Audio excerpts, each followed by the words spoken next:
नमस्कार ओडिशा द ओडिया वाला YouTube channel को आपन को स्वागत। जदि आपण ओडिशार इंडिपेंडेंट न्यूज प्लेटफॉर्म को सपोर्ट करूथांती एवं सबुदिन राज्य तथा देश विदेशर खबर जानिबा को चाहुछंती ताहाले एबे ही हमर एही चैनल को सब्सक्राइब करि दियंतु एवं पाखर थिबा बेल आइकन को प्रेस करी ऑल नोटिफिकेशन को ऑन करि दियंतु एवं वीडियो भलो लागिले गोटे लाइक करबा को भूलिबेनी।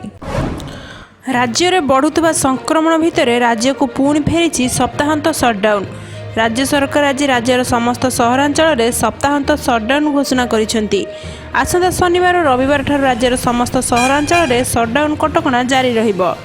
एही समय लोक मैंने नियम अनुपालन करने को एसआरसी प्रदीप जेना अनुरोध करिसेंती। या पूर्व केवल छत्तीसगढ़ सीमांत 10 जिले में सप्ताहांत सटडाउन लागू होइथिला। हेले एबे राज्यर समस्त सहरांचल में सप्ताहांत सटडाउन घोषणा करिसेंती एसआरसी।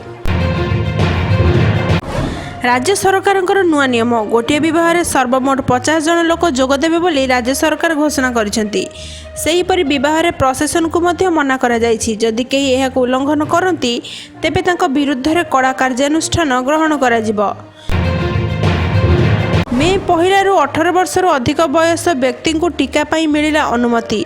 मोदी को एक उच्चस्तरीय बैठक पर यह निष्पत्ति संपर्क में घोषणा करा जायछि। मोदी कहते अधिक अधिक लोक कोरोना टीका देवा उद्यम करा जाउछि। टीकाकरण गति को आहुरी बढ़ा जिवो। 18 वर्षर अधिक लोक कोरोना टीका दिया जिबा नै खूब शीघ्र एक प्रोटोकॉल जारी करा जिवो।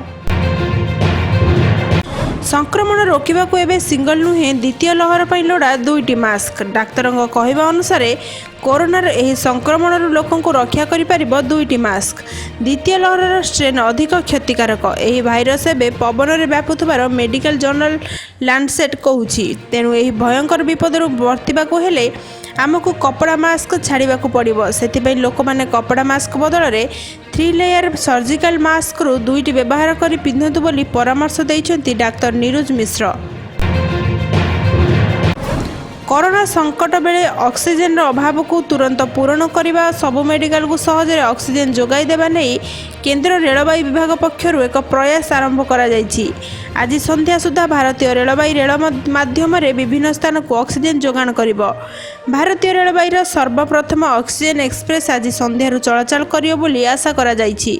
भिडियोटी आपण मानकु किपरि लागिला आपण मानकर मतामत आमको कमेंट सेक्शन में लिखि निश्चित जणाइबे। जदि आपण माने हमर एही चैनल रे नुआ होइथिबे हमर एही चैनल को सब्सक्राइब करि नेबे एवं भिडियोटी भलो लागिले गोटे लाइक करी अधिक रु अधिक शेयर करिवे। धन्यवाद।